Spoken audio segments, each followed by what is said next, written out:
are 210 constituencies, and there are also 60 seats reserved for women, and we do have, which is for the first time, 10 seats reserved for young people, and we get to see a swearing in happening today, and so many members of parliament have actually arrived as we speak. We've had a chance to speak to one or two of them just to find out what exactly are they promising people from various constituencies, what are their key areas they want to address, and issues that are outstanding that will be addressed by these members of National Assembly. So we have spoken to a number of them, which you'll be seeing throughout the proceedings, as we make sure we get to give you everything happening here from the Mount Upton New Parliament building, as we get to always make sure you get the latest news live here on a ZBC News. Right now, we are going to take you back to Pockets Hill, where Wadzana is on standby, but in the meantime, we'll always cross back. I will perform my duties as a member of the National Assembly faithfully and to the best of my ability, so help me God. You can proceed to sign the oath book.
The next set of members: Ganyiwa Benjamin, Garwe Daniel, Gata Angeline, Gava Abigail, Gezitsitsi, Gono Eric, Gumbo Agency, Gumede Miniele, Gutsa Defin, Guyo Philip.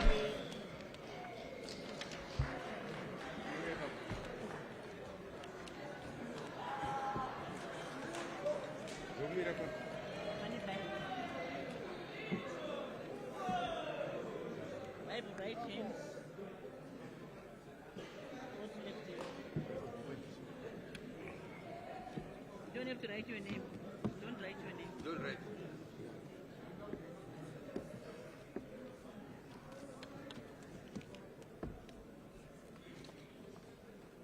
Bible right hand.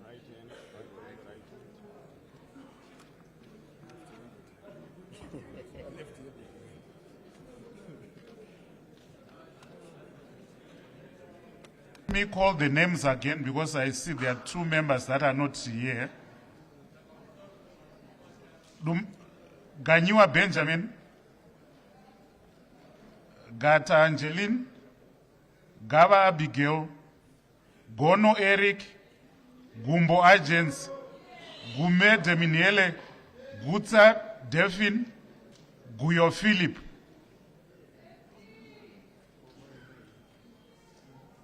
Okay. Proceed. Just wait.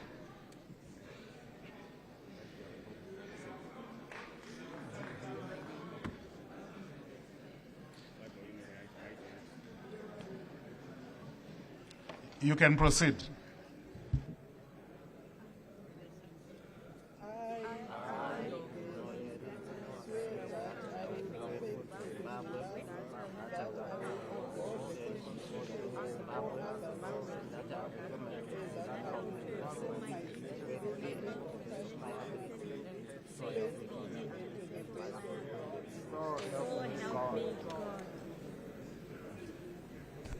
Sign. Daniwa.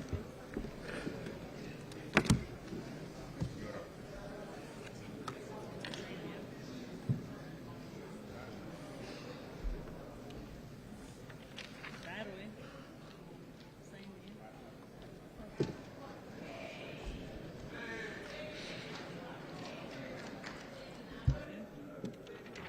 Lots of sign here.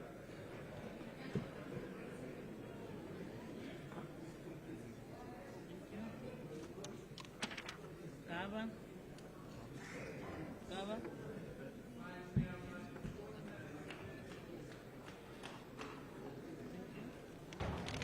Gezi.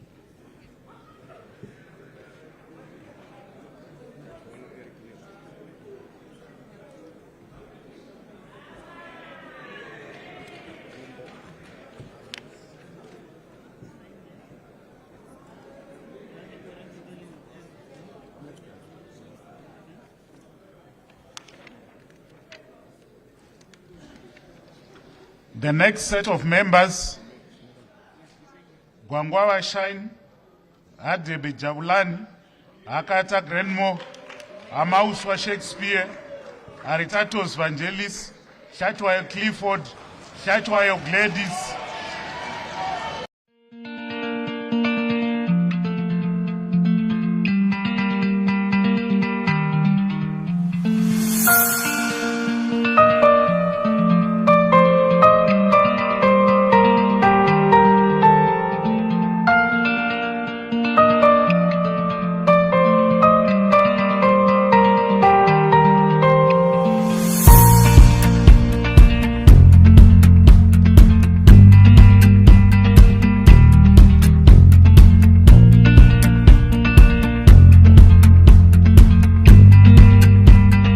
Members, Gwangwawa Shine, Adebe Jaulani, Akata Grenmo, Amausa Shakespeare, Aritatos Vangelis, Shatwayo Clifford, Shatwayo Gladys, Wungweta Sarah, Wende Charlton, James Bryan.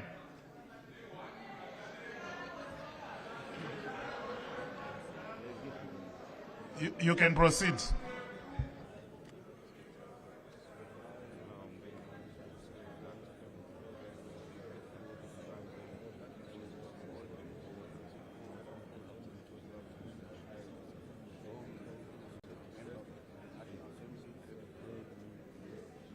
You can proceed to sign the oath book.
So there are 27 sets of those members of parliament that will be sworn in today, following their victory in different constituencies.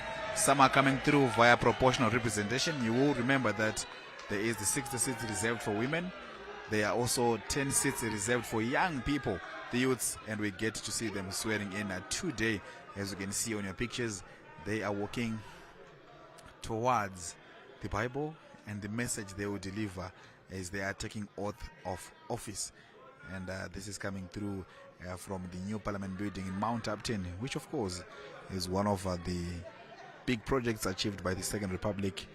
From 2018 to 2023, the new Parliament building has been delivered, and the swearing in is happening live from Mount Upton.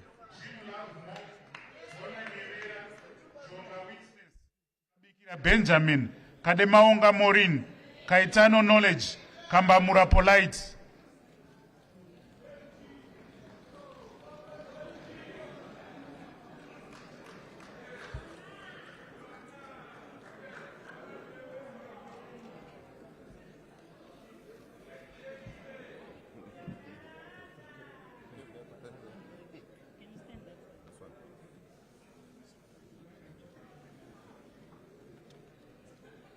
You can proceed.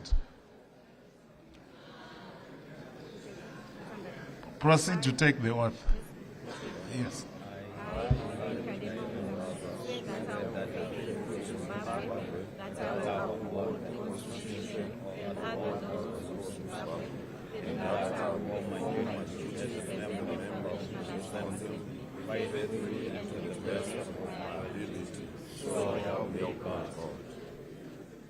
You can proceed to sign the oath book.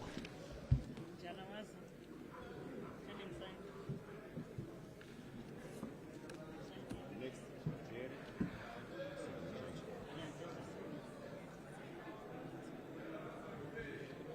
Thank you. Jerry. Followed by Josiah. Honors.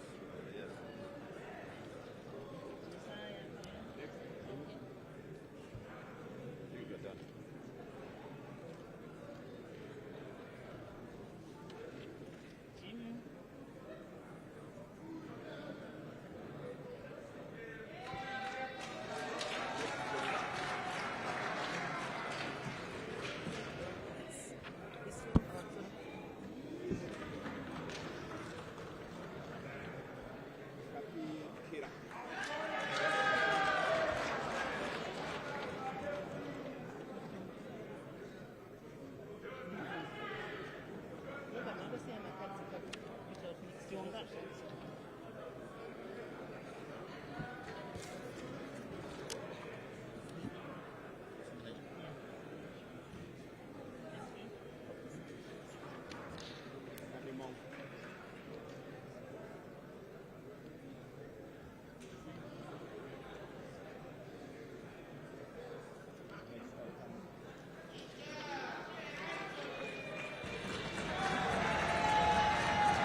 The next set of members, Kambuzuma Chinjai, Kangausuru Chenjerai, Kanupula Traimo, Kapoi Kilu Sarenda,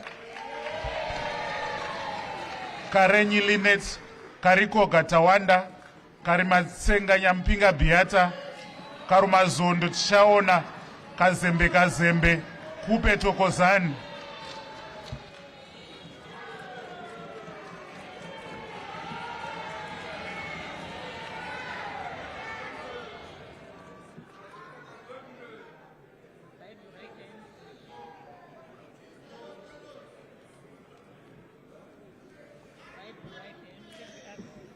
Bible on the right. Right hand, please. That's nice.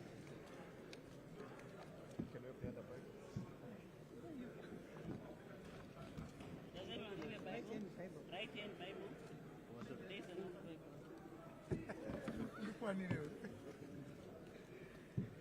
Bible. You can proceed.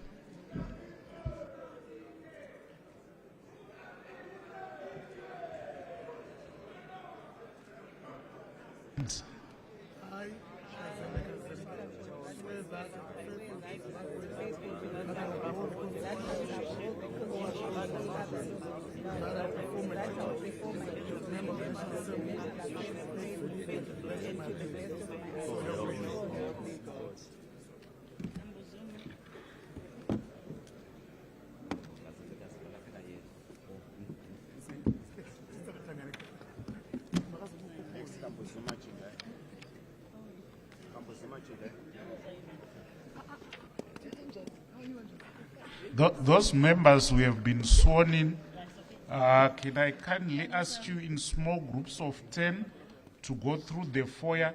There are administrative forms that would want you to sign in. They help us to help you in terms of communication with you, in terms of us facilitating your salary, in terms of facilitating everything else in your for your stay in Parliament. So I ask you in small groups of 10 to go through the foyer. You'll be then ushered to the relevant offices for your details to be taken.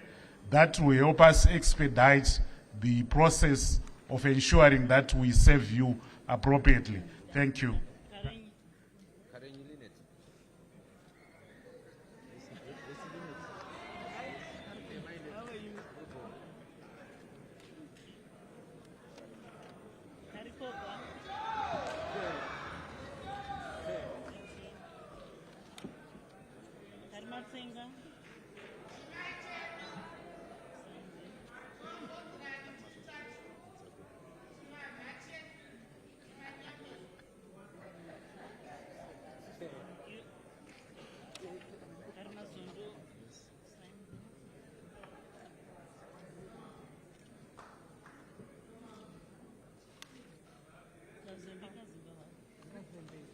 Next set of MPs, Magomo Christopher, Mahach Admire, Mahirifadzai, Mashlangus Chelesile, Majaya Basilia, Makaza Desmond, Makaza Faith,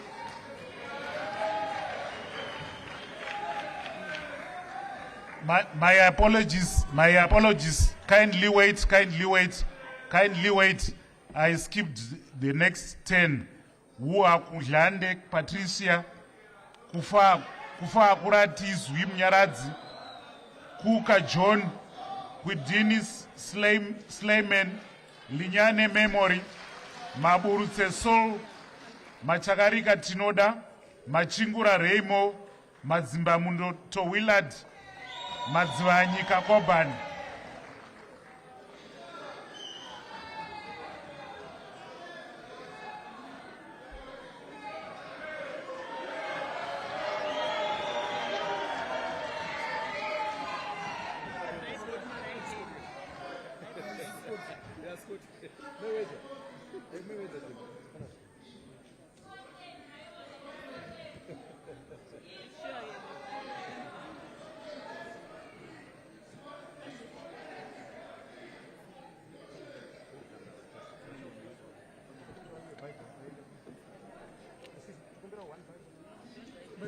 Your Bible is in your right hands, oath book to the left.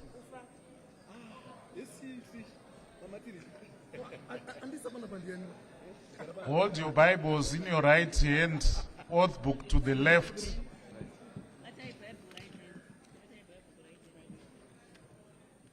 You can proceed.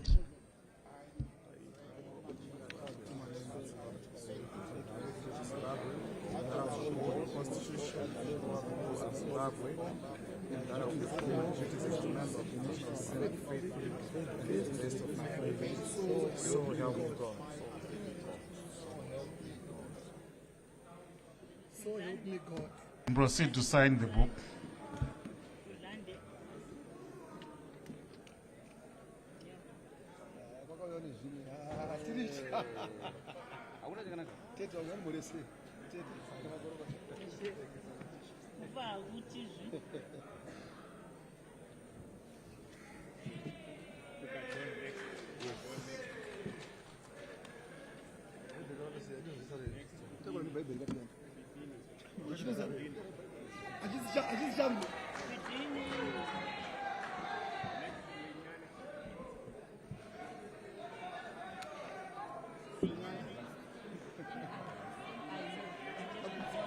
Speaker.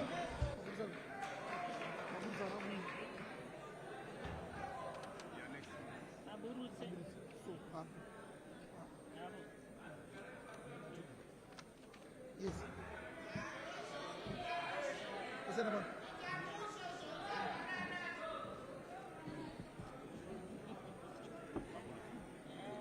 Zapere.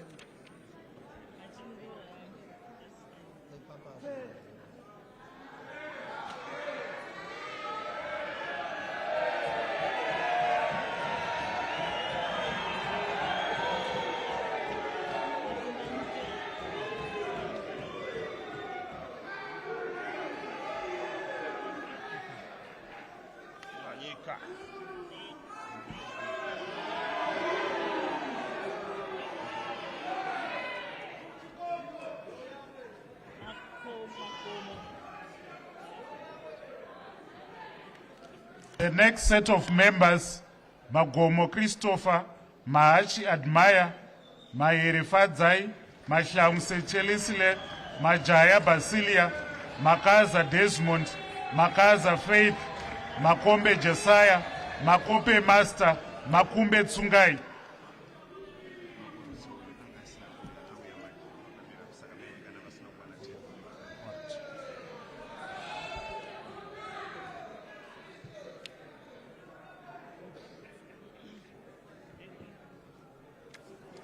Right hand. Right hand. Right hand.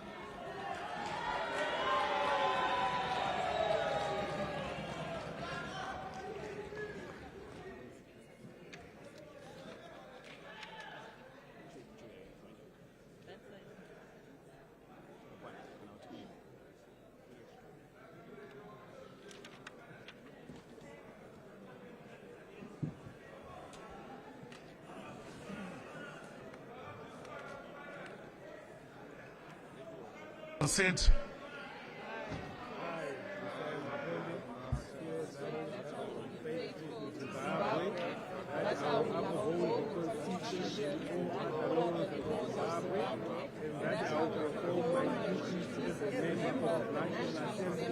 Faithfully and to the best of my ability, so help me God. Magomo. Can you sign?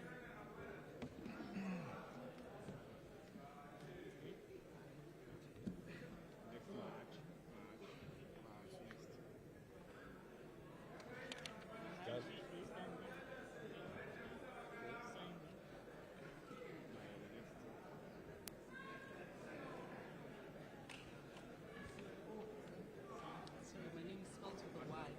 Yeah, no.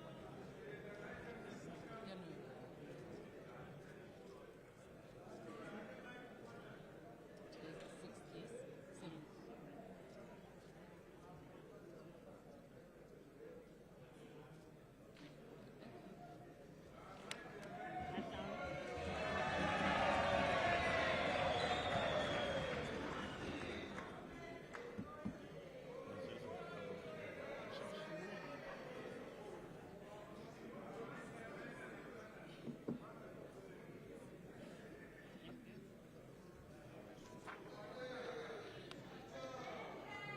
Majaya.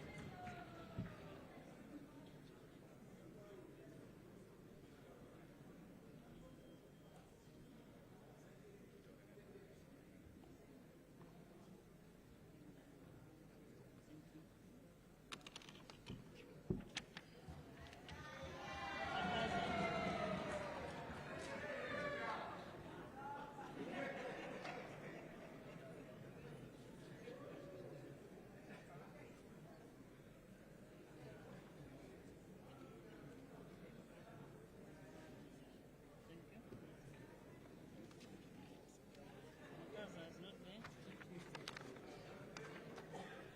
Makombe.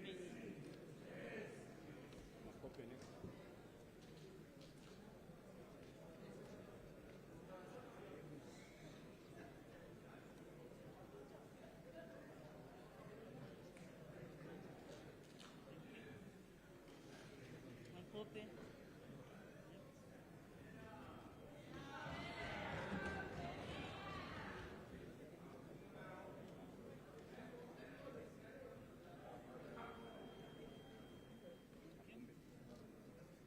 The next set of MPs, Makumire Rupafadzo, Makuire Juliana, Makwira Nzou Caleb, Mambiri P. Gift, Mamombe Joanna, Mandwanzira Super Collins, Manduna Obet, Mangondondo Atakaona Johnny, Maoneke Xevila, Mafumo Farai Walter.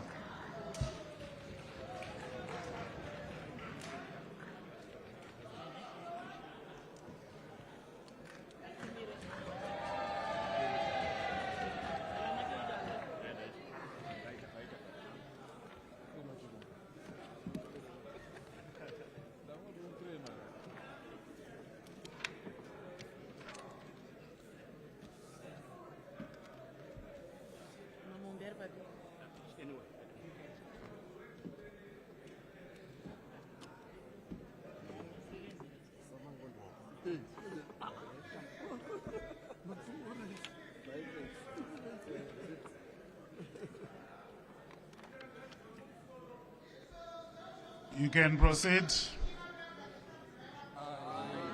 Joanna Mamule, swear that I will be faithful to Zimbabwe, that I will uphold the Constitution and all other laws of Zimbabwe, and that I will perform my duties as a member of the National Assembly faithfully and to the best of my ability. So help me God. You can proceed to sign the oath book.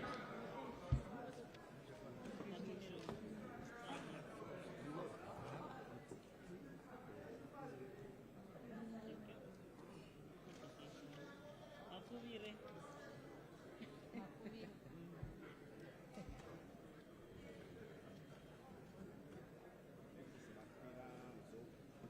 Machi? Makwira nzou. Mapira Nzondian.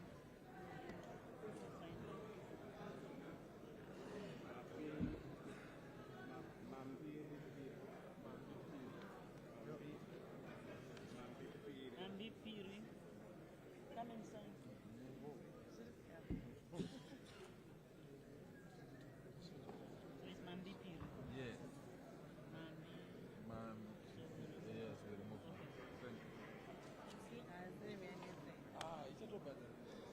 Mamombe.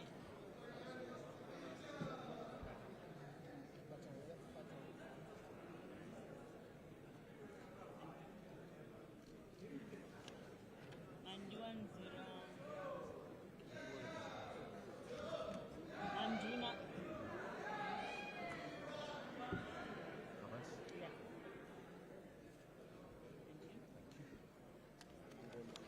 Mangondo.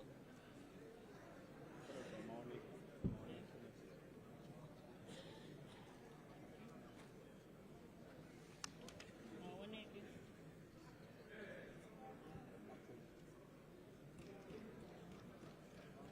Mapfumo. The next set of MPs, Mapiki Joseph, Maposa Wilson, Marange Nyasha, Marapira Davis, Marashe Sekai, Makam Alan Nomen, Marupi Omfile, Maseko Samkeliso, Mashonganyika Doroth, Masuku Elizabeth.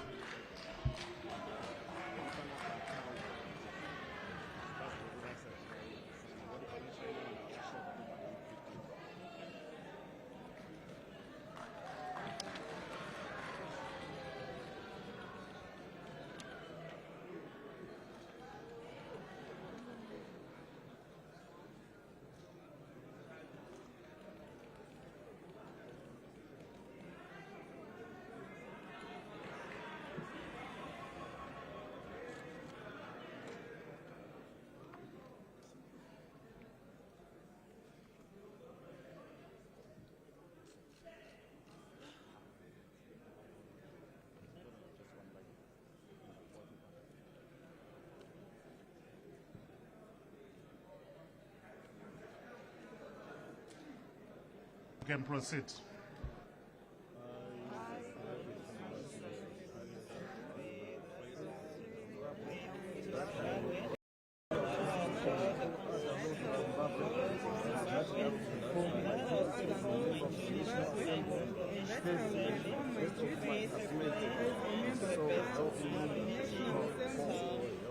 Help me, God. Mapiki. Mapiki.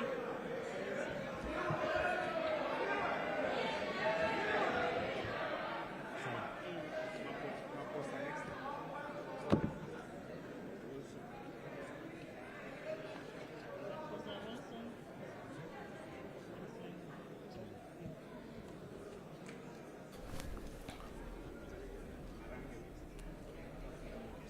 Now appreciating some of the members of, prospective members of parliament who would be, of course, taking on this oath of office and swearing in the ceremony currently happening at Mount Hampton. Looking forward to the proceedings that will be taking place as they go. Aptly joined in studio by Advocate Fortune Chasi here at our Pocket Hill Studios. And we're going to be discussing and looking very closely at the proceedings as they take place. Advocate, your sentiments on what's currently taking place at the moment? Well, you know, after elections, this is the most significant event that is taking place now. the MPs are actualizing their election into parliament to represent their people. They are taking an oath. The law provides for an oath or an affirmation. Yeah. The only difference there being that with regards to the affirmation, there's no reference to God.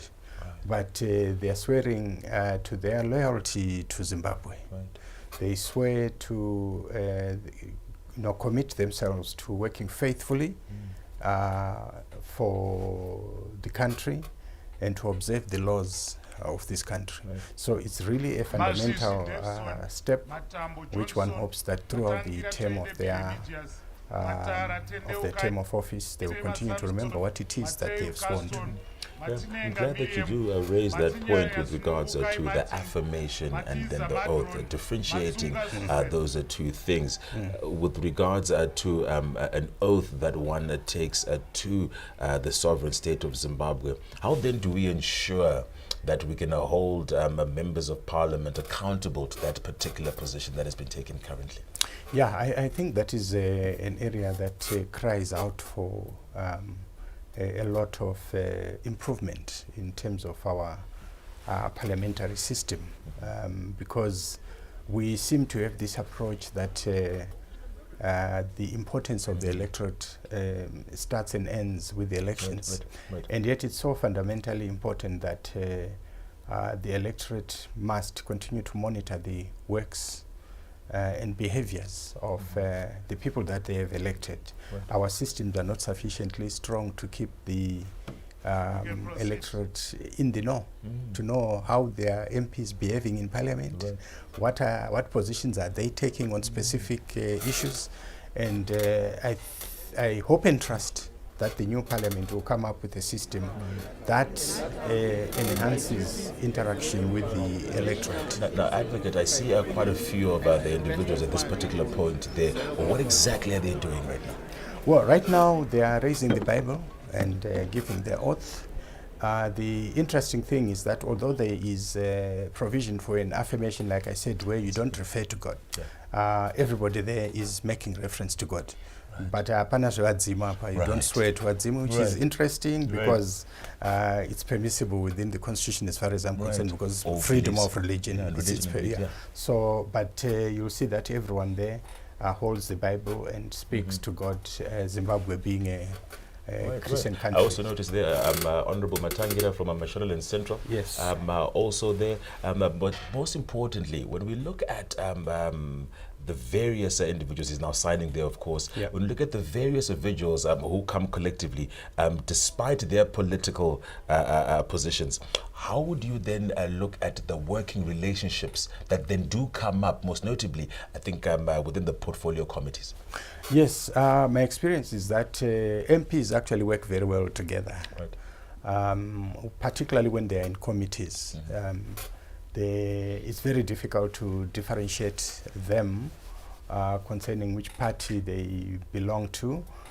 Wednesdays are particularly acrimonious because I think there's an element of playing to the gallery, and MP will rise like, Honorable Chase, I'm from Azoe South, and I talk about Glendale, Chiwesh, and that type of thing, so that my people hear that I'm talking about them. Right. And so, unfortunately, there is, in my view, just too much heckling. Right. And which, to some degree, is dishonorable, and actually puts the House into disrepute. And I hope that we'll have a new approach in where we address more issues and we do not play to the gallery, because very soon the president the will next set of the MPs the legislative program, which is really the laws that the parliament is going to be working on. And as far as development is concerned, Maitliome Levi, Majindu Brighton, Mazinga Izolinet, addressing issues Mangwa and Leslie monitoring what the Everman. executive is doing, and I think a very high level of seriousness is required. Right. And then, of course, seeing there, Honorable Tatenda Mabetera also making her way towards the oaths and affirmations that will be taking place a bit later on. I'm glad, Advocate Chasi, that you highlight how important it is to not necessarily grandstand for the sake of your constituency, but to actually articulate the issues directly. Yes. It seems to be a poignant position that members of parliament who are coming in at this particular period need to appreciate. Yes, I think that is absolutely critical. It's important to acknowledge the good works that have happened in the last 5 years under the leadership of the President. And also, I think it is acceptable for the opposition to keep government on its toes and the ruling party on its toes. It's perfectly okay, and nobody really contests that. But what I think is a problem is to just have a black and white situation that because it has been done by the governing party, it is wrong. And turn a blind eye to the good things that have happened. I think what is important is to acknowledge and encourage the good work that has been done and put pressure on government to continue to do more. I think that is a more nationally sensitive approach to things. We need to put our national interest right at the forefront, not petty parochial party positions. Let's look at the high level of political polarity that we find ourselves in. The number, the 52% translating to the 44%. We can't help but at least acknowledge that there is a great number of people within Zimbabwe who hold varying positions. How then, through the current through the current legislative frameworks, do we ensure collective bargaining?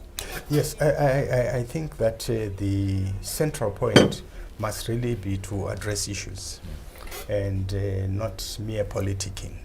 And I think once we begin to move towards addressing the issues that affect our people, we'll find that we'll gravitate towards a common position, even though we may differ on how it should be done. But at least that will give us a centerpiece that both parties in this instance will be able to follow. I think it is possible, it is doable. Right. Yes. Now, appreciating, of course, that those who have come to take their oath in office at this particular stage, what then becomes the induction, if I could call it that process, orientation rather, maybe that's a better term to be able to use for the members of parliament? Yes, it is important that they go through an induction process. I can see that quite a number of my colleagues have come back, so that is an opportunity also to teach the new ones. But the next set I know of that MPs, the first sittings, Matsunga the older guys will always play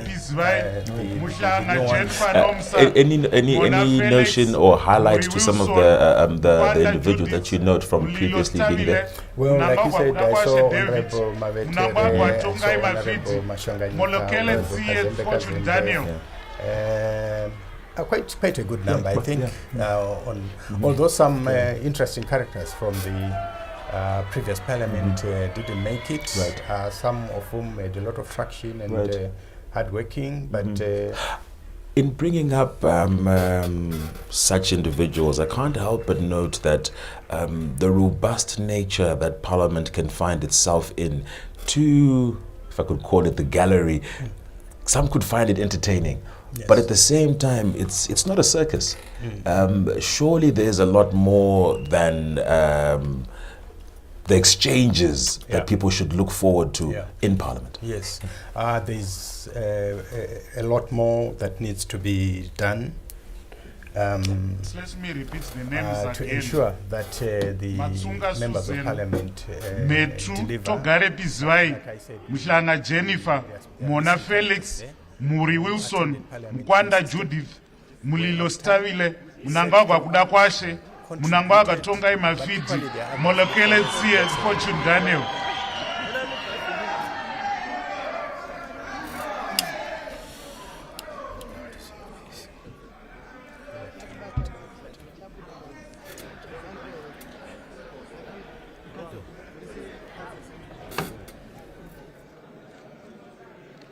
Proceed.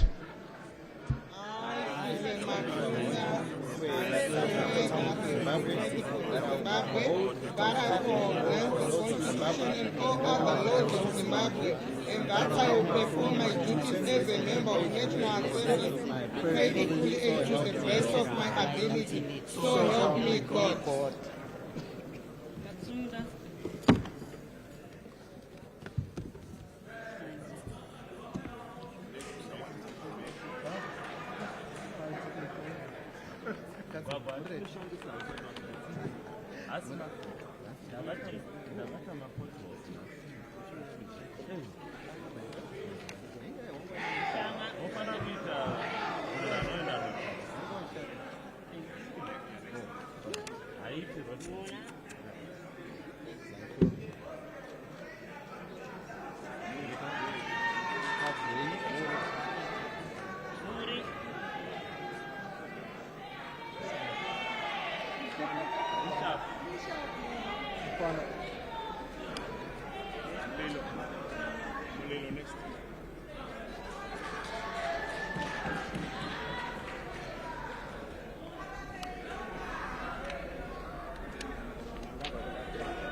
Suspend again. Hopefully for the last time. The next set of MPs, Mombeshora Douglas Tendai, Monga Super, Moyo Desire, Moyo Edgar, Moyo Fisani, Moyo Fred, Moyo July, Moyo Priscilla, Moyo Richard, Moyo Stavisiwe.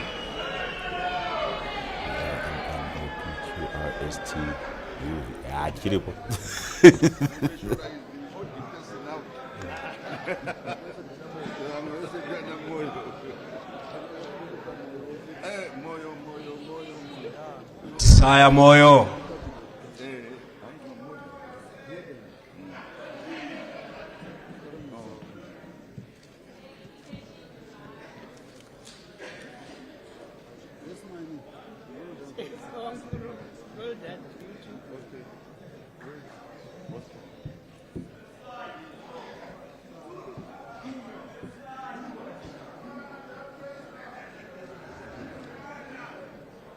There's one Moyo that's missing. I'm not sure who it is. There's Monga Super, Moyo Desire, Moyo Edgar, Moyo Fisani, Moyo Fred, Moyo July, Moyo Priscilla. Okay.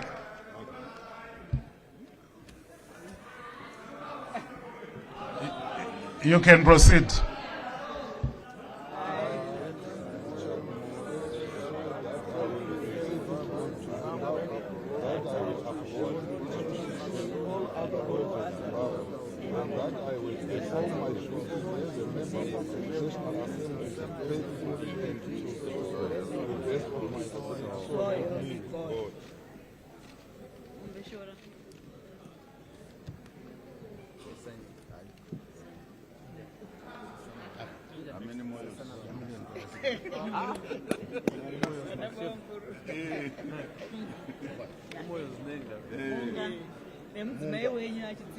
Aiwa Moyo.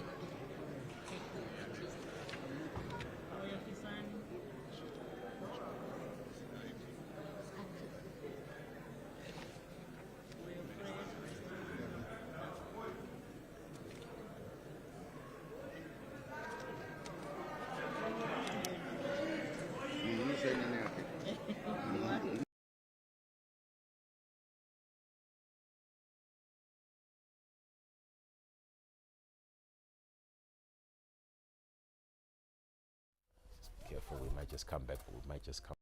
The bottom screen station out is us, just in case we just come back on. Of course, appreciating the developments currently taking place in Mount Hampton, acknowledging that, of course, the oath and the swearing in of various members of parliament is currently taking place, and we will ensure that we to keep you updated on those developments as they continue. Aptly joined in studio by Advocate Fortune Chasi. We're discussing earlier on and appreciating some of the processes that are taking place today. Now, if you could also just once again maybe pick up on the induction and orientation process that would be taking place as a result of their oath of office.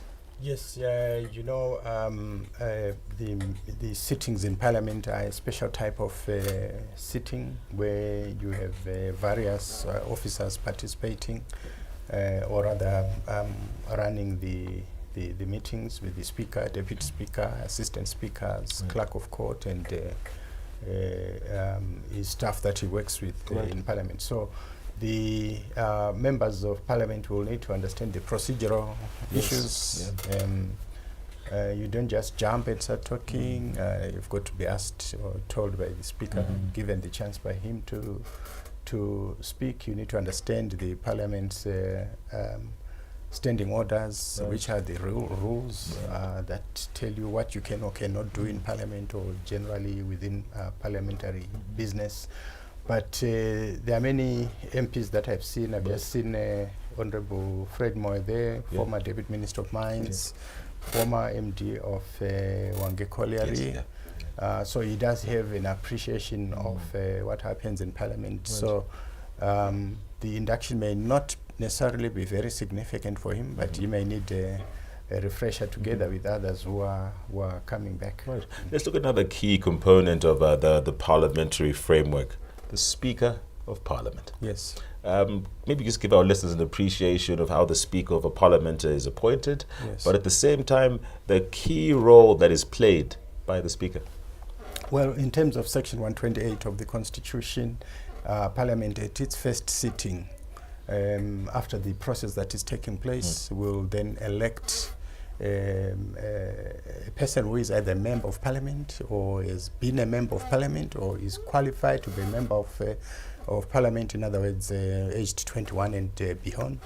They can be elected to become the Speaker of the House. The purpose of the Speaker really, the Speaker doesn't participate in actual debate, but he moderates and controls and takes positions regarding issues that may be raised by the parties. Is assisted in that regard by the Deputy Speaker.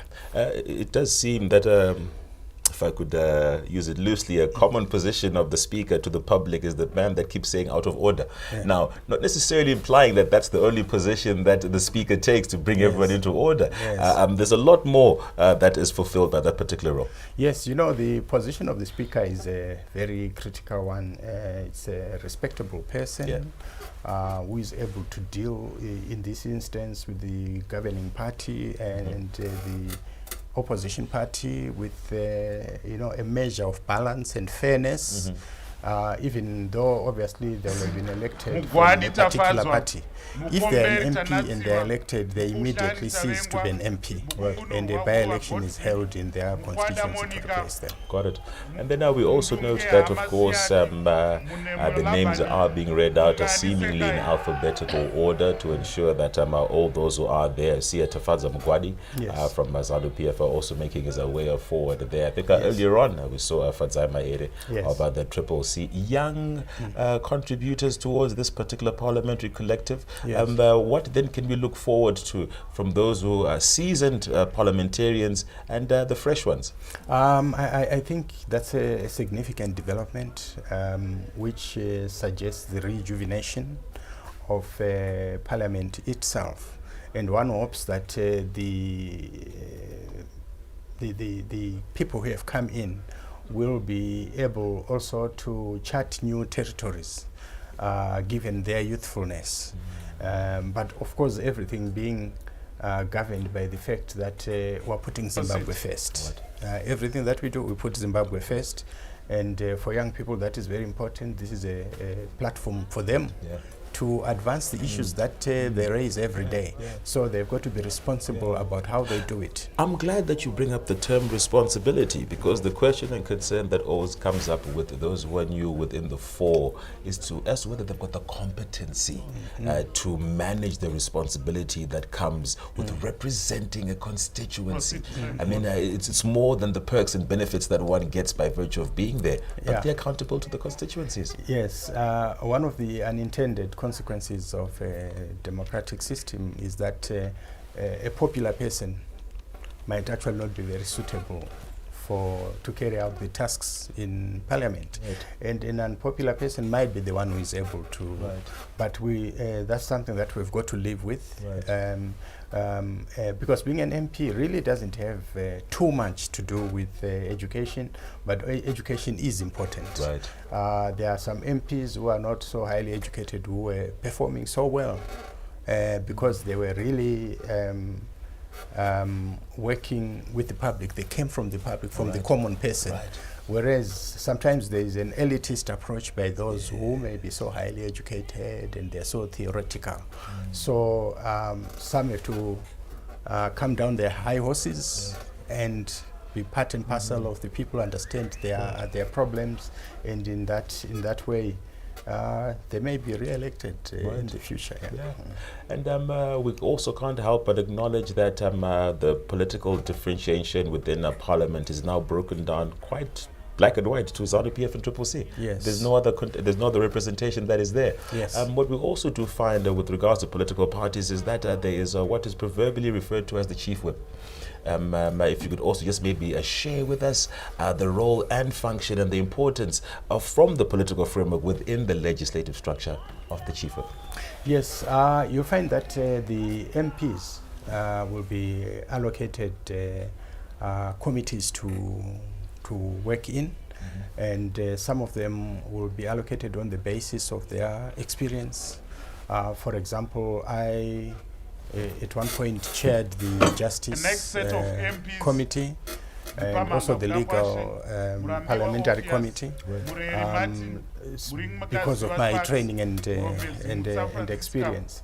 So, but you find that people work fairly well, and they do not appear to be as confrontational as they seem to be on Wednesdays when they want to grandstand and show their constituencies that they're on TV and they're fighting for them and so forth.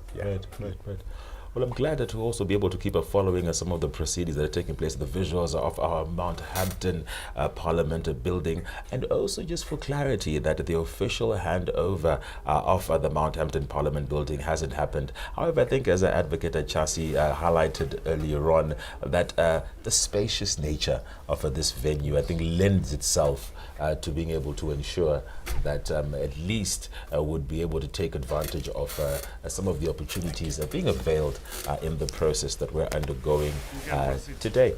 But this particular Parliament building, speaking to the efforts of the Second Republic, most notably, of course, a gift from the Republic of China, what then does that speak to in terms of the legislative position of Parliament in progressing Zimbabwe's future?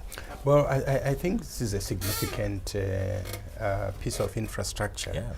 As I said earlier on, the current building that is being used was really meant for the white community in the country, a very small percentage. And the members of Parliament were not as many as we have. And so it was necessary that we transition to a piece of infrastructure that is, user-friendly. You can see there that the members of Parliament have got mics in front of them. Whereas in the past you had to walk to a mic, which half of the time is not working. And so the advent of technology is very key. I'm not quite sure the extent to which that has been incorporated, but it's very important. Another interesting thing that you do bring up in terms of our pre-independent history, there were certain cultural norms that we adopted it seems as though that the new Mount Hampton Parliament gives us the opportunity now to define ourselves as Zimbabweans within our legislative framework. Yes. How can we take advantage of that? And yeah. You know, you raise a very fundamental point. The institution of Parliament is not a traditional institution in our, you know, indigenous communities. We functioned differently, but we have taken it over. What I think is very, very important is to make sure that we contextualize how we operate it. Parliament in the UK, most of the people there have technology, they are literate, they've been to school, they have an abundance of information with which to interrogate parliamentary issues. In Zimbabwe, the bulk of the people that participated in the elections they have no opportunity to see what is happening in Parliament. They have no opportunity to influence what is happening in Parliament. So it is my fervent hope that the new Parliament will make itself much more indigenous and much more accessible to the common person and possibly decentralize. And in decentralizing, you then bring up a very interesting aspect with regards to the manner in which we look at leadership trickling down and spreading across. I also then want to look at the component that Zimbabwe brought in recently, well, not recently, we were within the previous century, where we had the Senate model. But give us an appreciation of how that would then tie into the new setting at Mount Hampton. Yeah, well, let me start by saying that we have three pillars of government. We have the executive, we have the judiciary, and we have got the legislative arm, which is Parliament. Now, go to any province.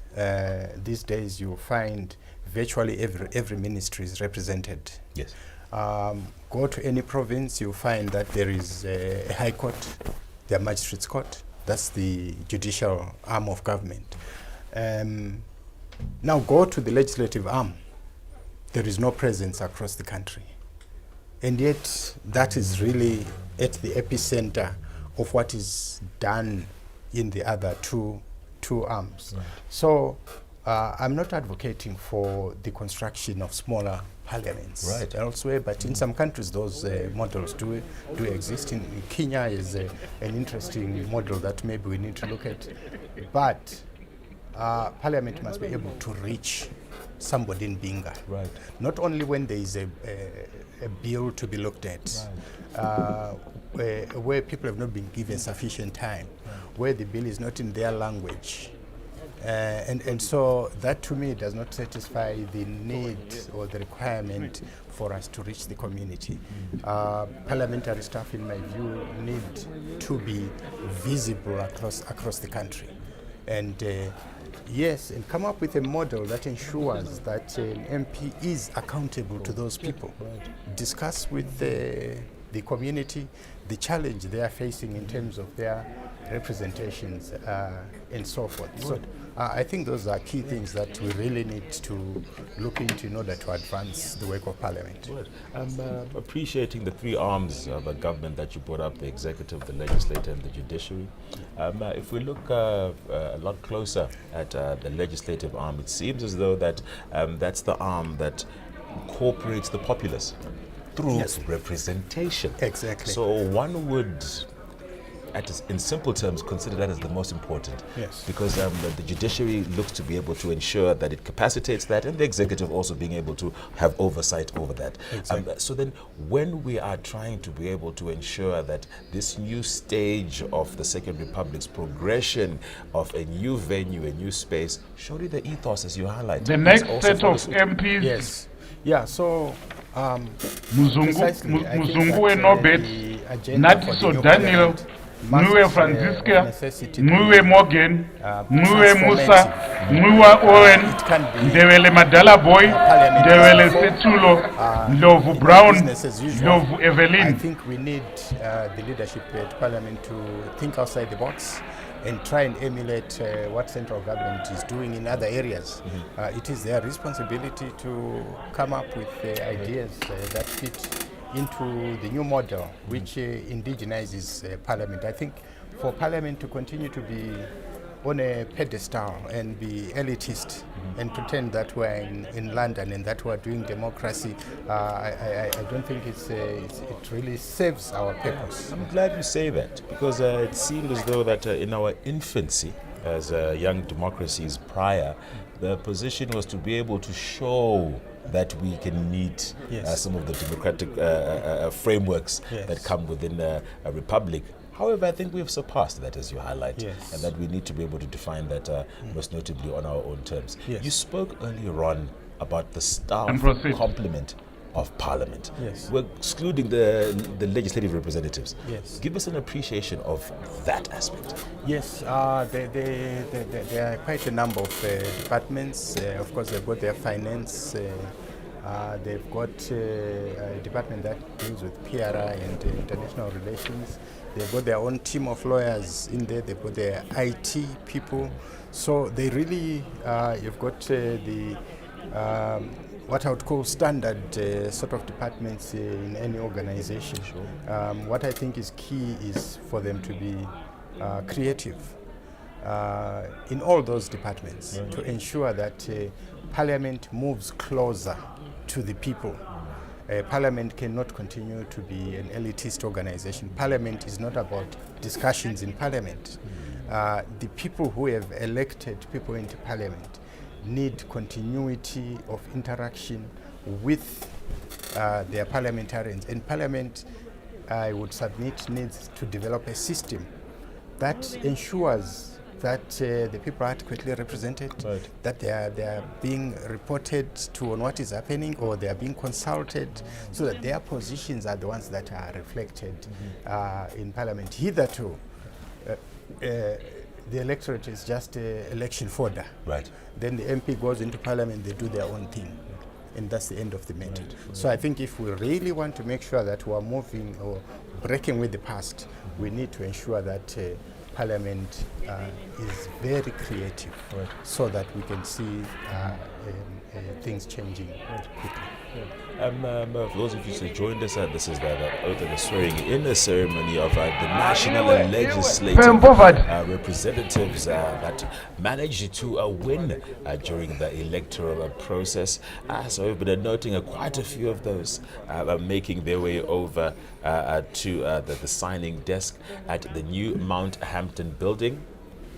And of course, I'm aptly joined in the studio by Advocate Fortune Chasi, taking a very close look at the proceedings as they do. Next set of MPs, Mutandi Gertrude, Ngani Andrew, Ngome Meu, Ngomo Velisiwe, Nyabani Tendai, Nyakwezwa Albert, Nyamuronda Rewai, Nyandoro Bridget, Nyelele Yomo, Nyonistembiso, Puti Jingumus.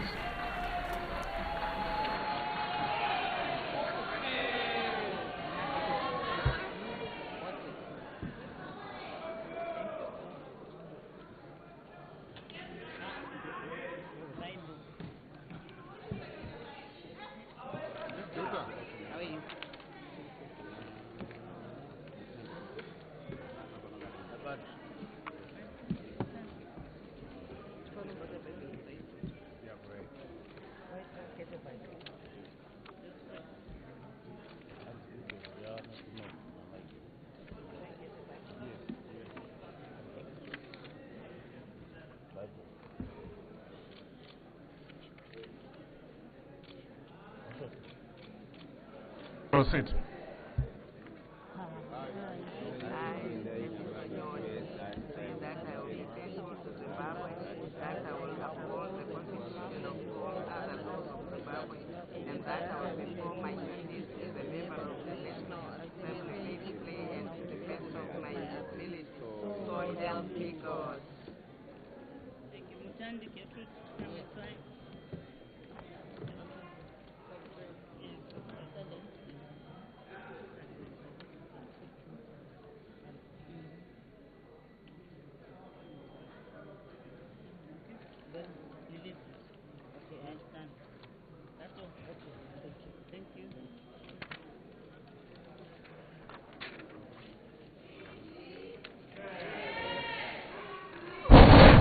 poverty.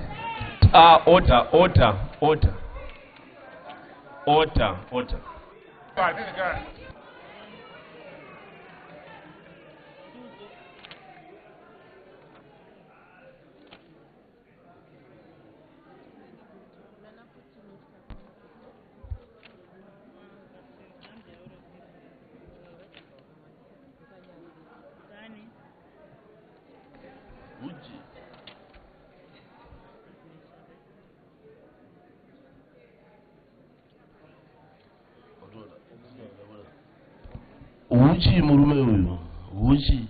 Honorable members, can you stop using the mics, please?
The next set of MPs, Ndlovu Nomatemba, Ndudzo Itai, Ndudzo Patricia Diana, Ngadzore Takudzwa Godfrey, Ngolove Albert, Ngwenya Stephen, Nari Violet, Njanji Maximo, Ngala Desire.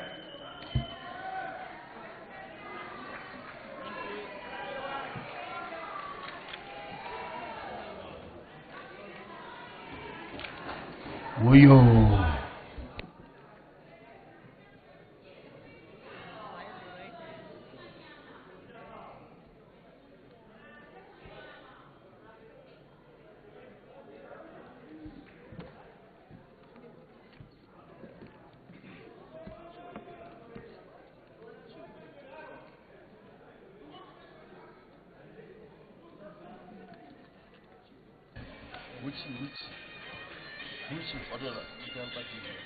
You can proceed.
The next set of MPs,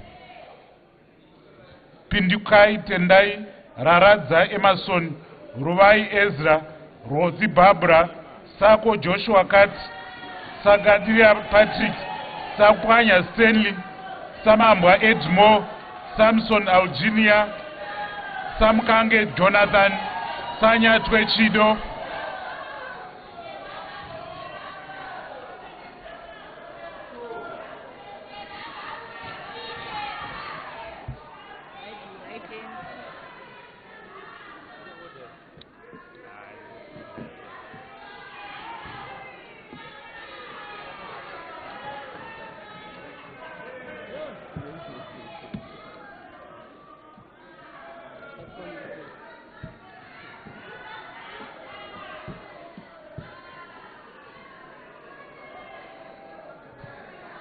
you can proceed.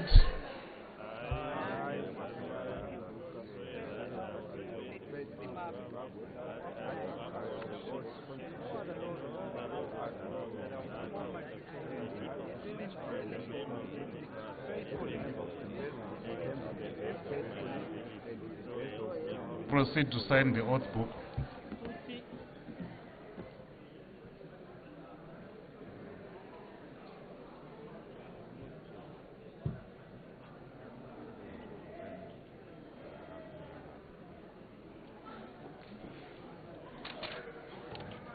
Pindukai.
The next set of MPs, Shamu Webster Kotwani, Shiriedenga Ellen, Shongeza Elizabeth, Shumba Tinashe, Swanda Dweko Prince, Swanda Libion, Swanda Lovejoy, Swanda Mkolisi Charles, Swanda Pasho Raphael, Swanda Simelisiwe.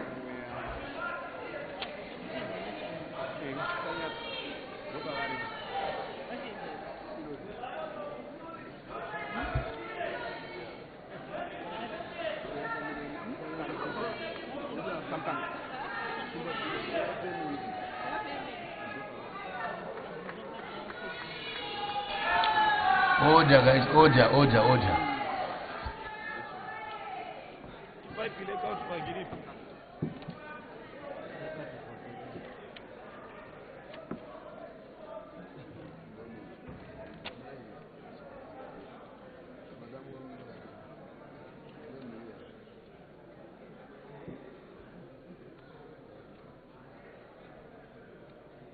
Bosanya Twe, Honorable Samkange.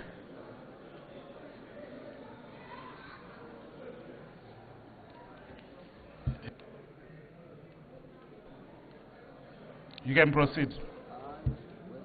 I, Pasho Raphael Swanda, swear that I will faithfully to Zimbabwe, that's how I uphold the Constitution and all other laws in Zimbabwe. And that's how I perform my duty as a member of the National Assembly, faithfully and to the best of my ability.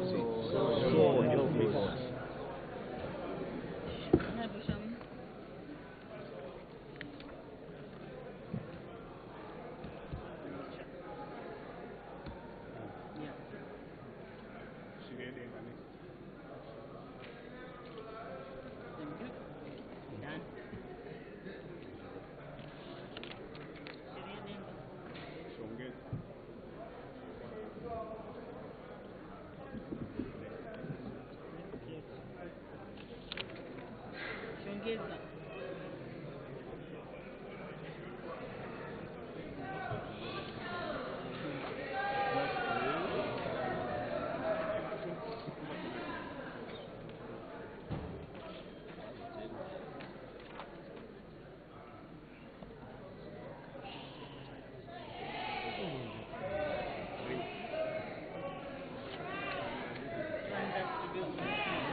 And there is the representative of Cholocho North signing. Go and tell the Twitter guy, Cholocho North is represented here. Honorable member. Honorable member.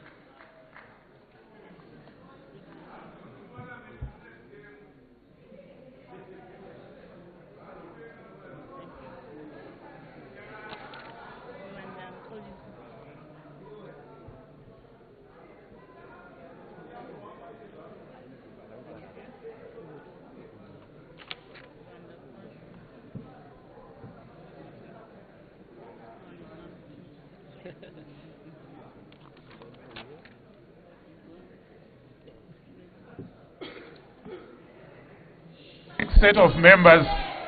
The next set of members, Honorable Samkange, Sichaos Vincent, Simbanega Ukai, Stola Godfrey Karakadzai, Stola Joel, Stola Spe, Sizwa Gift, Soda Jemu, Taezwa Onambofana, Taruinga Farai.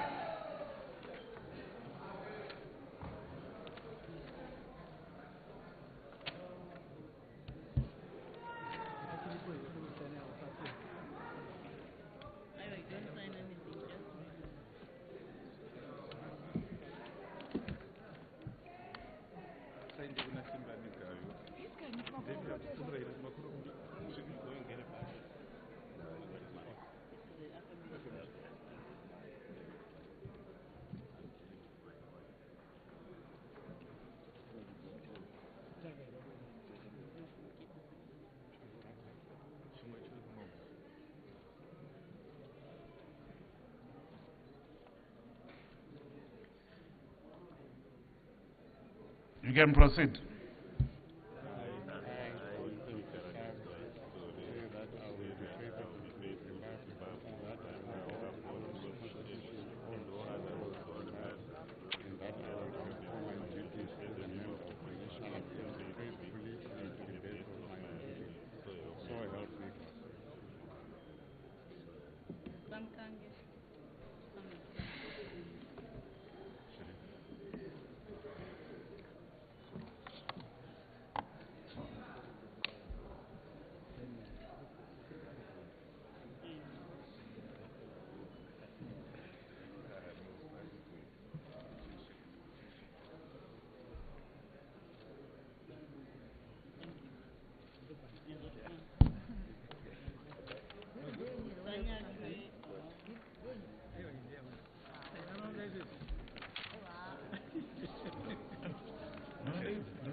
As has been heard at the Mount Hampton, of course, oath and swearing in a session, they are seeing Triple C representative there, Ostalis Siziba. The next set of MPs, Soda Jem, Taskani Isaac, Tavaziva Godwin, Thompson Barbara Tinotenda, Tobaiwa Judith, Tofa Jasmine, Togare Pipupurai, Sangirai Richard, Vanyamoyo Bright, Watson Nicola Jen.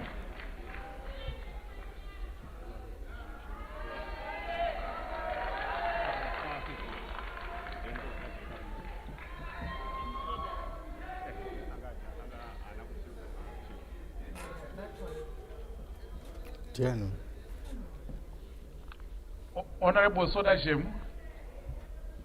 Looking at the process that's currently taking place, seeing, of course, the signing in and the swearing in a ceremony. Now, the members of Parliament are taking on their oaths to being able to ensure that they do live up to the expectations, not only of their constituencies, but of the Republic of Zimbabwe.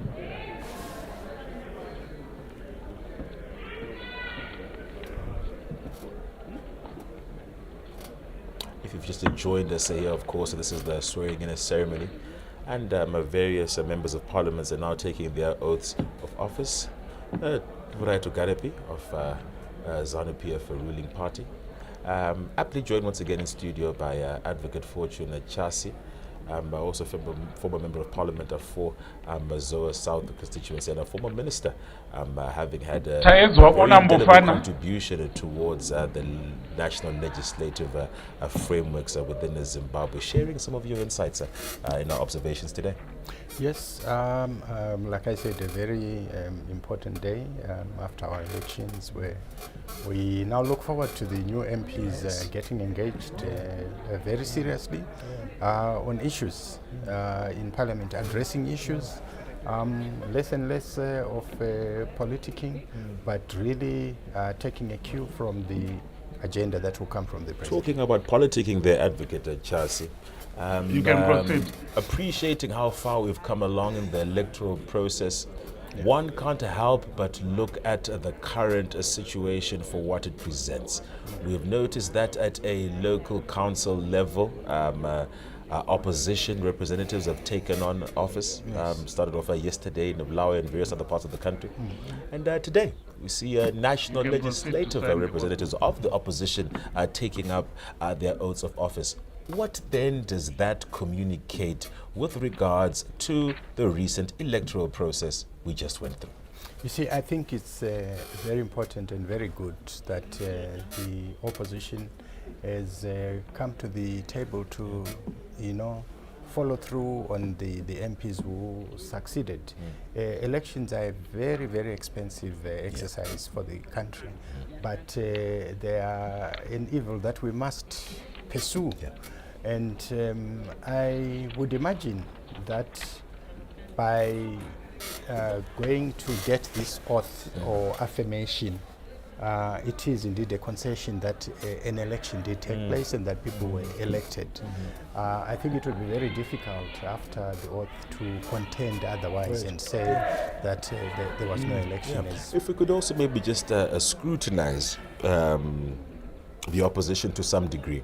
The Citizens Coalition for Change being a collectivized position to amalgamate various citizens in the country to then form a political party. And in the acknowledgement of that political framework, we then find legitimacy of the representation of individuals who are making their way in today. However, when it comes to the framework of a political party, to ensure that it has sustainable measures that ensure the longevity of the representatives within this 5-year period, some areas seem to be found the rather next lacking. set of MPs, well, Zana Sivina Evidence, Zemura Lilian, Zerezai Court, Joe Perseverance, Joe Tafanana, Joe Tsitsi, Ziki Richard, Ziambi Mtawashe Kao, Ziambi Simbarashe, Zaipa Innocent, Zobo Edson Mudiwa. Would not come to the oaths. I believed that they would come, and indeed it is very good that they've come. Most definitely. I'm glad to also see that that collective bargaining has worked out. Now, as we are following the proceedings that are currently taking place in Mount Hampton, that being the new Parliament building, seeing the swearing in and oath of office procedure for all these national legislative representatives. Looking forward not only to the fulfillment of this process, but I think, as Advocate Chasi highlighted earlier on, that being the election of the Speaker of Parliament. Looking forward to how that process will be taking place, as to whether it would be today and finalize it today. I think that would help to be able to at least ensure that the basic framework of one of the arms of government has been resolved as a result of the electoral process.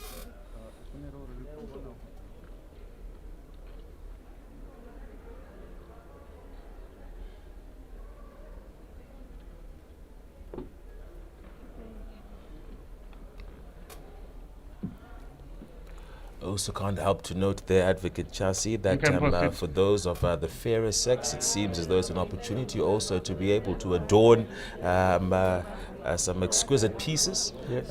I think that the high regard that is held for this particular occasion speaks for itself. Yes, I think it's to be expected. A member of parliament must be presentable, hence the term honorable. Yes. You can't be ragtag and expect the members of the public to respect you. The member of parliament must use palatable language. They must be respectful, and I think we desperately need that, because without that, the public loses confidence. They just think that these guys are just going there for the benefits. They're going to be playful, and I hope that our dressing in parliament will be on point, and that our language is respectful, and we are simply addressing issues. Very little of heckling and shouting.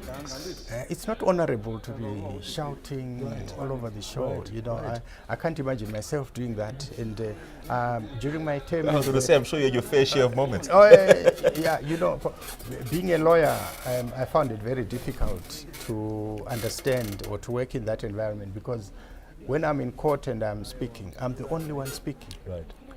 And whereas in parliament, the people will be chatting amongst themselves. Somebody will be shouting at you, and I just those were the very down moments for me, because.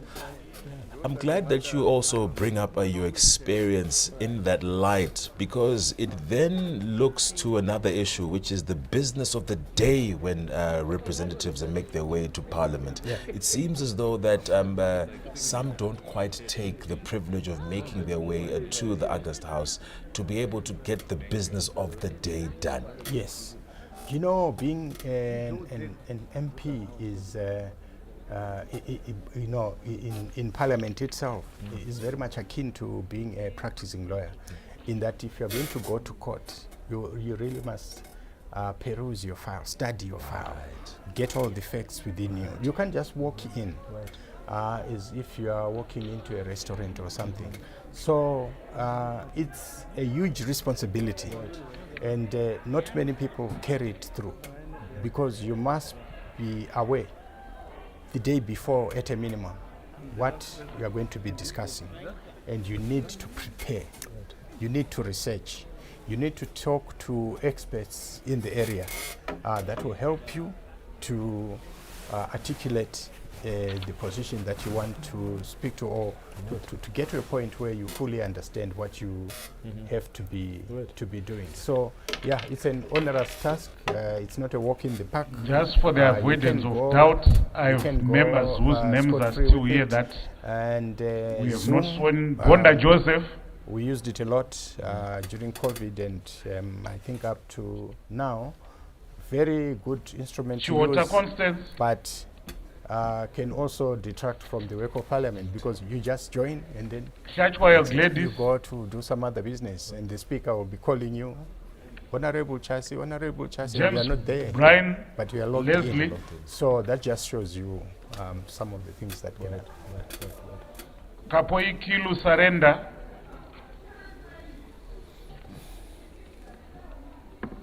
You did? Okay.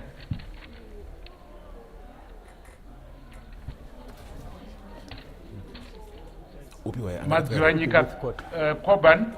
She must be. Makaza Faith. Now, also acknowledging Advocate Chasi. Mandiwanzira Super Collins. Briefly share with the Marashe advent of being Sekai. a member of parliament and how that extends to being able Makam to have the Alan capacity Norman. of representing a ministry. We will touch slightly on that as we wait for a few more of their names to be announced. Mundungea Masiaki.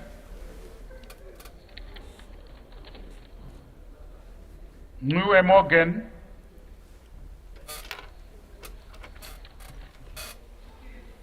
Sanya Twechido. Swanda Duveko Prince. Zobo Edson. Is there anyone here who has not been sworn in? You can proceed to take the oath.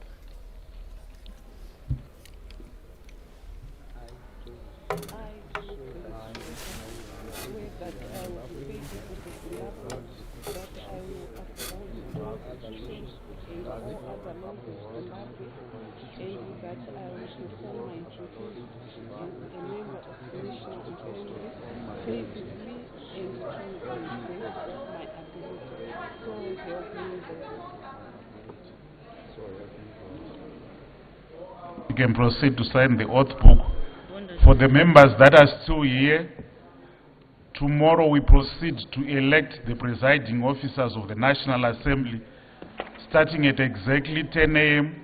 and we are going to be using the register of members that have been sworn in today. That's the register that we are using for members to be eligible to vote. Ensure that you bring your national ID or a passport to authenticate your person. We will proceed immediately after 10 a.m. Transport arrangements are the same as this morning. Thank you very much.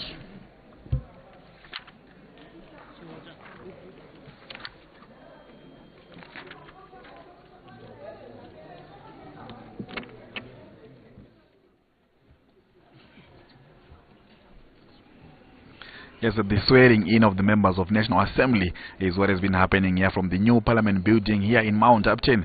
As you have seen, all 269 members have been sworn in, and as you have been noticing, they were going in groups of 10 each, meaning to say we have had 27 groups, and the job has been done. Day one office of the new National Assembly members is what has been currently happening here at the new Parliament building in Mount Upton. And remember, Zimbabwe went for general elections on the 23rd and the 24th of August, and these are the new National Assembly members who have been really excited. You might have seen the electric atmosphere in this beautiful parliament, and earlier on we managed to speak to the old parliamentarians, new parliamentarians who are coming in, and we had a chance to understand what exactly are they promising people from various constituencies as they come in to take their oath. Now let's get to hear them speak, the members that we spoke to earlier on.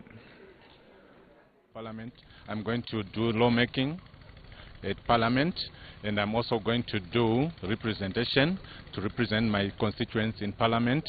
Also, I'm going to do an oversight role in Parliament, superintending all the ministries which are relevant and all institutions of the government of Zimbabwe. They're going to be represented in terms of development, lobbying for the budget that will go into Mberengwa West constituents, so that they can have something tangible, because we are here to share the cake in Parliament. We are the ones who do budget in Parliament. Central. Yakasanganiswa kubazi rikuru kune migwagwa, nhau dzemigwagwa dzachida kuitwa regrade and regravel. Saka takatanga kuita patakatanga primary election apa. Saka takaita migwagwa yakati wande nemabohos, vanoda mabohos. So I hope kuti patinodzokera apa tapuwa simba rokuti tinotanga kushanda batsirana navanhu. Tinotanga kupesa projects acho kuvaka clinics, kuita mabohos nemaroads. Right, vechidiki vanoda kubatsirwa like what vawana employment, self-employed, like Mberengwa Central it is surrounded mines. So we need to make them in groups. Vave groups, vave registered. Vachimaina vaita groups, syndicates. Tovabatsira pakunge vachimaina zviri illegal, chivaita formalize. because most of them are varingokorokota vasati vava nemapepa, so we need to formalize them kuti vange vachiminor support. Mabasa anotarisira kuita ndeyokuti tisimudzire magariro evanhu vekumarambapfungwe, akafanana nekugadzirwa kwerodhi nokuti vanhu vawane mvura vekumarambapfungwe. Vechidiki chekutanga tiri kuvakurudzira kuti vasiyane nenyaya yezvinodhaka zviri kukurudzirwa nemutungamiriri wenyika. Kana vasiya izvozvo vokonzentrata nechikoro, kana vaita chikoro then tichaita kuti vaite maprojects avanoita kuti vagone kurarama. Ndinovavimbisa kuti ndichange ndiri vibrant mudare reparliament ndichimirira zvido zvavo zvavanenge vachida sekundisarudza kwavakaita. Aiwa, tinotenda. Chokutanga ndechekuti Mberengwa East ndinoda kutenda vanhu vakandipinza muoffice and ndichavamirira for the next 5 years. Maprograms ini ndanga ndagara ndiri sitting MP. Maprograms mamwe atagara takatanga akafanana nemaroads nemaclinics ndingati nekuzvikoro nezvimwe zvakadaro, tichangoramba chienderera mberi kuti vanhu tione kuti vasumudzirwa mukurarama kwavo. Ya, ndingangoti zvinyuwani zvatingangoti zviri kuuya zvakafanana neball scheme yapresident. Kuri kuuya every sub ari kuwana maboreholes, saka ndinga chirongwa chatinotarisira chinototanga anytime soon. Munhu wese agowanawo mvura nepekushandira, nokuti tichipawana ma1 hectare gardens, ma-nutrition gardens ipapo, tichingoenda zvakadaro.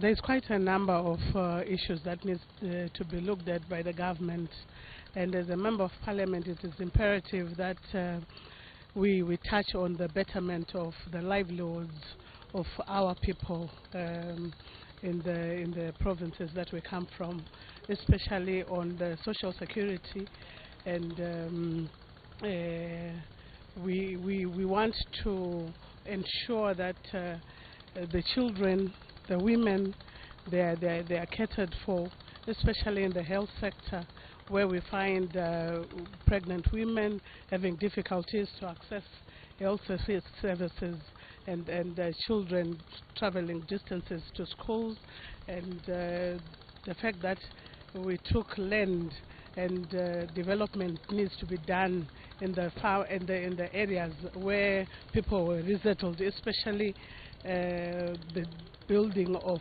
structures, schools, clinics and hospitals. The other issue that needs to be attended to, that the parliament needs to look at, is the sanitary water and sanitation. That is very important, because we still have people who are still drinking water from unsafe sources. So what is your word to the people of your constituents? What would you like to say to them?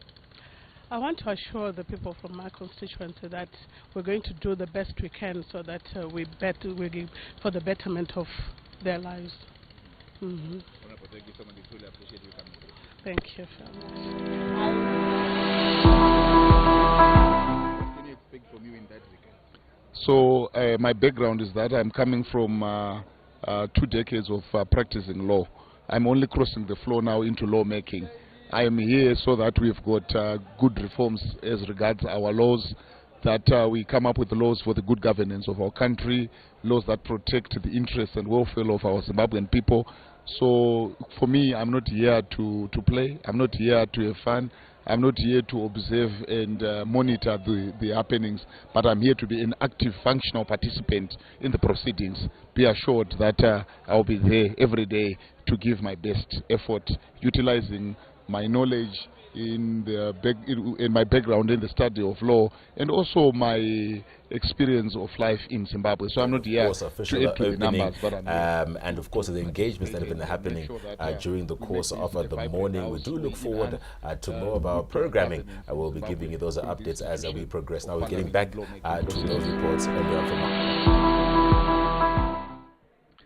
Yes, these are the sentiments coming through from the National Assembly members that we spoke to earlier on, really explaining to us what they are promising their people from various constituencies and areas that they do want to focus on, particularly looking at their new mandate they have in the next 5 years. Yes, that's what has been happening here in the Mount Pleasant, in not Mount Pleasant, Mount Upton, of course, where there is the new Parliament building, and there was the swearing in of the new National Assembly members. We'll continue to make sure that we get to give you all the updates that will be happening later on at exactly 2 o'clock. We'll be giving you another swearing in ceremony for the members of the upper house, that is of the Senate, and we'll make sure we get to give you live at exactly 2 o'clock. But in the meantime, we take you back to our Pocket View studios.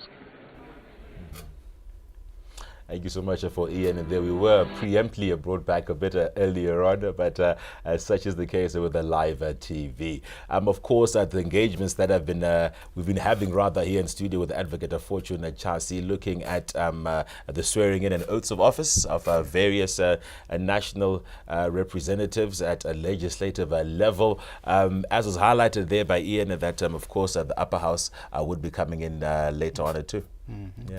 Yeah. Very interesting day, critical step. I think we now, as a nation, need to refocus our attention from politics to development to economics, and make sure that we move on. And one hopes that the new breed of young MPs are up to the task. And we look forward to a great parliament. Talking about the task at hand, Advocate Chasi, the National Development Strategy 1. Yes. 2025, extending further after that. Yes. We have Vision 2030. Zimbabwe becoming a middle to upper income society. These are all national drives. Yes. They don't hold a partisan position. No. How then how can we, to the best of your appreciation, how then can we see a collective bargaining around that particular position? Yeah, I think, like I said earlier on, it's quite evident that in the past 5 years, immense work has been done. Yeah. If one looks at the activities of government over the past 5 years, dispassionately, objectively, you can see that there are numerous things that have happened over the past 5 years, and that if we continue with that same thrust, definitely our country will go a rank higher, or several ranks higher than where we are. But in my view, it requires that we be coalesced against around issues of development as a country. We can't continue to be disparate in our views, or to bring each other down, or bring down our country. And we should all, I think, support the effort of development that I think is very, very key at the moment. It's an urgent matter that we must. So let's put aside politicking, and let's focus on issues of development, the national interest. And I think if we look at that as our signpost, we will not go wrong at all. A very poignant clarion call to put aside our political differences and ensure that we all march to the beat of the same drum. Now, a lot of the times when we look at some of the procedures that take place within the national legislature, those of course are to be able to ensure that the positions of the populace rather are upheld. What then would your take be to all those Zimbabweans who voted during the electoral period, who may or may not have their representative there, but now have a representative that is there?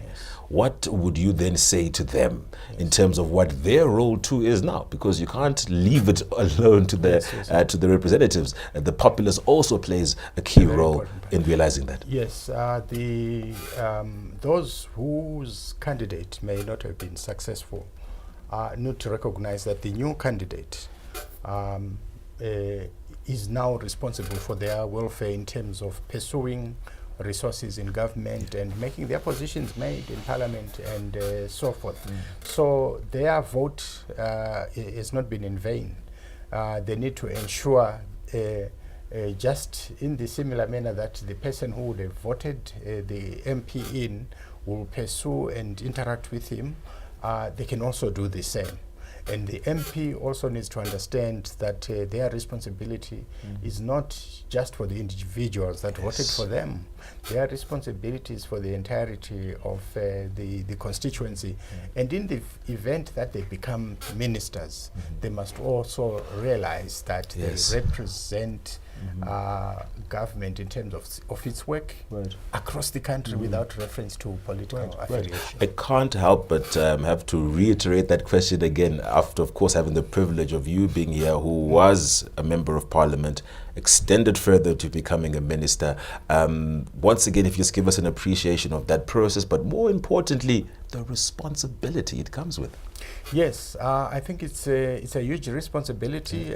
When you become a minister, you do not become a minister for individuals or your own political party.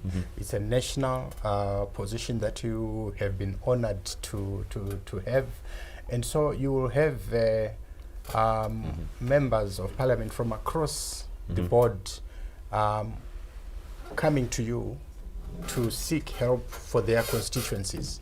And you can't ignore them because they belong to a different political party, because your commitment, and which is in accordance with the oath that has been taken today, is to work for the good of Zimbabwe and be sensitive to the needs of the people wherever they are, whatever their political affiliation. Advocate Chelsea, we definitely do thank you so much for your time here today, especially being able to give us an appreciation and clarity on the proceedings that have been taking place. We do look forward to speaking to you again at greater length in future. No, thank you very much. It was an honor being with you today. I thoroughly enjoyed myself witnessing what was happening. Thank you so much. Now we're also going to be listening in to some sentiments being shared by former Minister Makhosini Hlongwane. I'm also giving sentiments shared there. Let's listen in. Okay, so there are three basic roles for members of parliament as well as senators. You know that senators are members of parliament, right? There are three basic roles. The first role is straightforward. They are representatives of the people. So it's a representational role. That's why they're sent to parliament by the constituencies that elect them to go to parliament and represent them as constituencies. In other words, we are saying, as far as that role is concerned, we are admitting that each constituency is unique in terms of its needs, in terms of its requirements, in terms of its development agenda, and so on. And when people in a particular constituency elect an individual and send them to parliament, they're expecting that their aspirations, their collective aspirations, their aspirations for development, their aspirations for development, their aspirations for socio-economic and cultural transformation are represented in parliament. They are taken to parliament by those people that they have chosen. So that's the first and most basic role of parliamentarians. The second is the legislative role. This is a national assembly of our country. This is the parliament of our country. It is a bicameral parliament, as you are aware, consisting of two chambers, the lower house, which is the National Assembly, as well as the upper house, which is the House of Senate. And in these houses, one of the key fundamentals as far as members of parliament are concerned is to legislate for the country, to make sure that our country has adequate legislation, identify gaps for legislation, and spearhead that legislation and make sure that it actually comes to pass. And of course, after it passes in the lower house, it goes to Senate, back to the lower house, and then it proceeds to the head of state for final ascension into law. So this is very important. Now, it is my view that there are a lot of gaps as far as legislation is concerned, and those gaps will have to be attended by this current parliament, which is being sworn in today. Thirdly, the role of parliamentarians of parliament is to oversight government, to make sure that government is held to account in terms of its activities, is held to account, to make sure that government does not do such things as would lead to overreach in their day-to-day activities.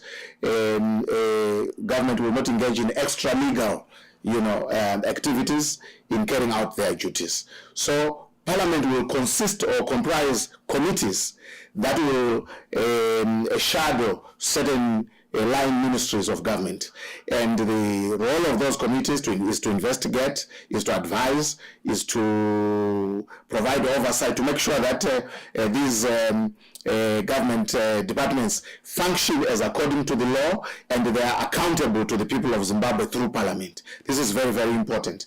The last role is what I want to add. It's not necessarily in the books, but for a developing country, one of the key fundamental roles of a parliament is developmental. I hope that the current parliament will embrace the developmental spirit of President Emmerson Mnangagwa. We want this to be a developmental parliament. Now, what does that mean? I'm not saying that the parliament should be building roads, but I'm saying that in the function or duty of legislating, of oversight, of representation, this parliament must make sure that all these are embellished with a development agenda. If it is legislation, it should be legislation that is pro-development, that protects the developmental aspirations of Zimbabweans, that encourages and enhances the developmental agenda of the Second Republic.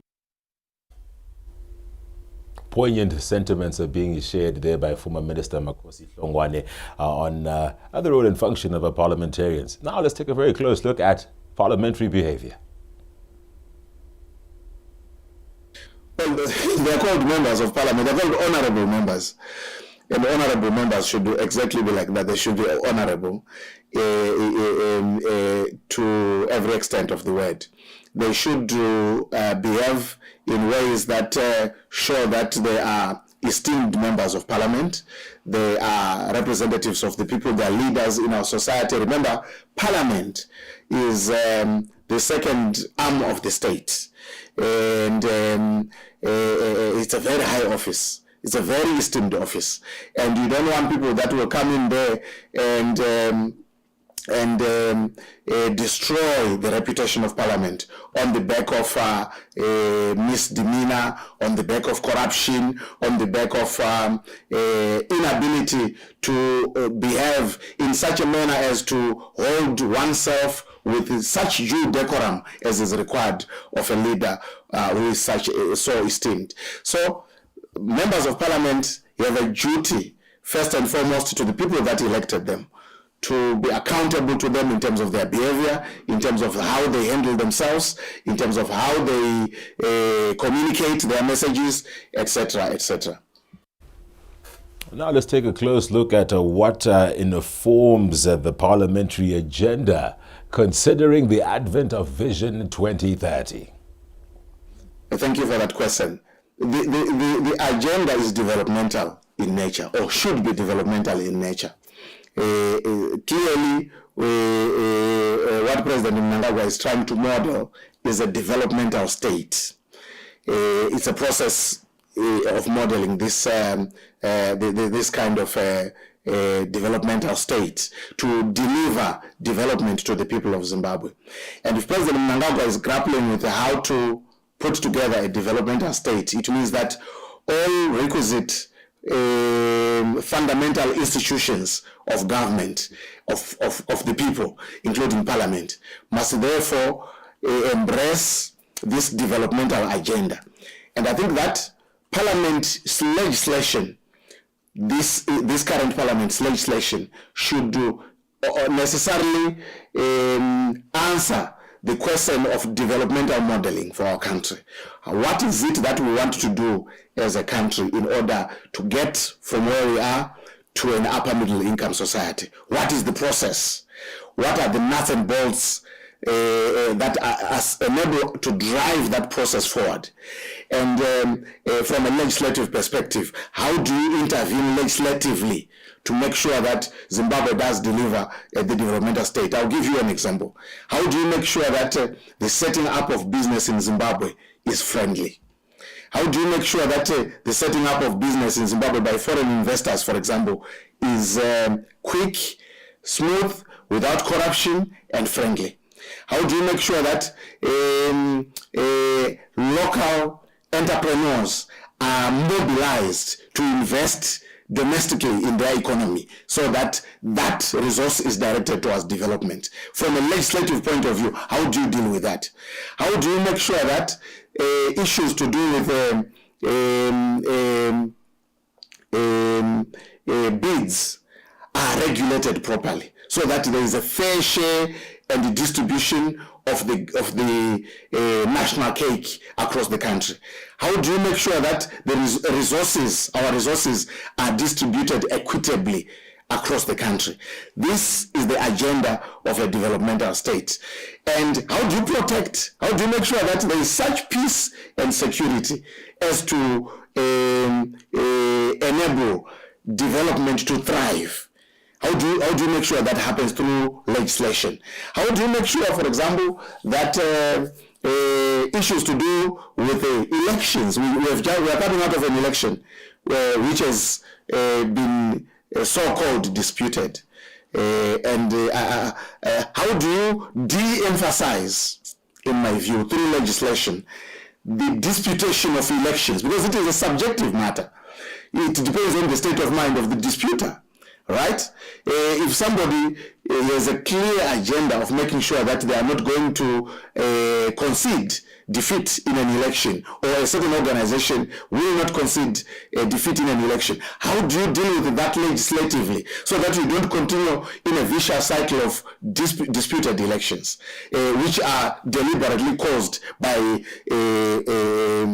certain individuals, certain organizations, and to the extent that this is a subjective area. So there is a lot that has to be done by the current parliament from a development point of view, from a human development point of view, from a cultural point of view, from an economic point of view, from an infrastructure point of view, from a real economic point of view, from a financial sector point of view. You know, the financial sector in Zimbabwe used to be the pride of Africa.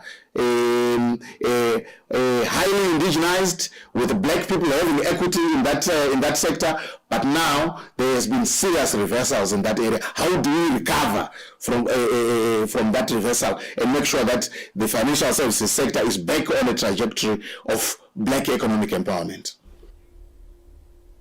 Sound sentiments being shared there by Makhosini Hlongwane, former minister. Now let's listen in on what happens when members of parliament do not attend.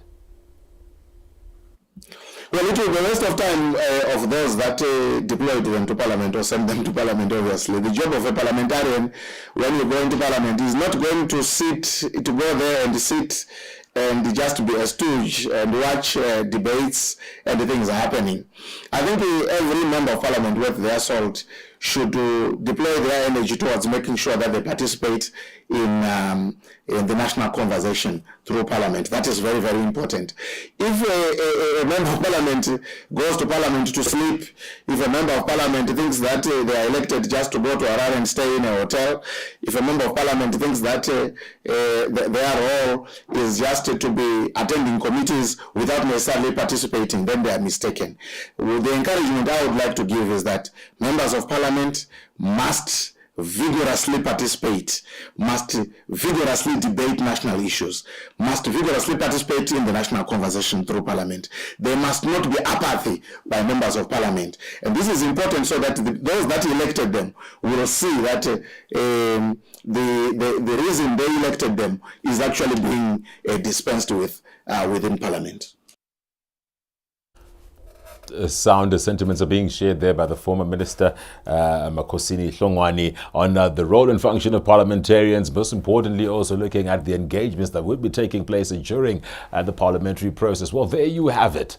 All representatives within the National Legislative Framework are having made their oaths of office, being sworn in at the Mount Hampton Parliament building, which hasn't officially been the opening space as yet. However, was conducive for today's proceedings to be able to ensure they could adequately take place. Of course, exciting times ahead for new members of Parliament to be able to ensure that they can hit the ground running, but also to those who are seasoned parliamentarians looking forward to sound, clear and concise guidelines at being able to ensure that as the third arm of government, they do meet their prerequisite requirements not only to the structures of a sovereign nation, but to those who appointed them at office. That brings us to the end of our live broadcast at the moment, and we will be giving you more updates as the upper house would be having their oaths of office, that being the Senate, a bit later on after the news at 1 at around 2 o'clock. Ian Vambe will be giving us the updates currently from our Mount Hampton Parliament building. For now, pleasant viewing.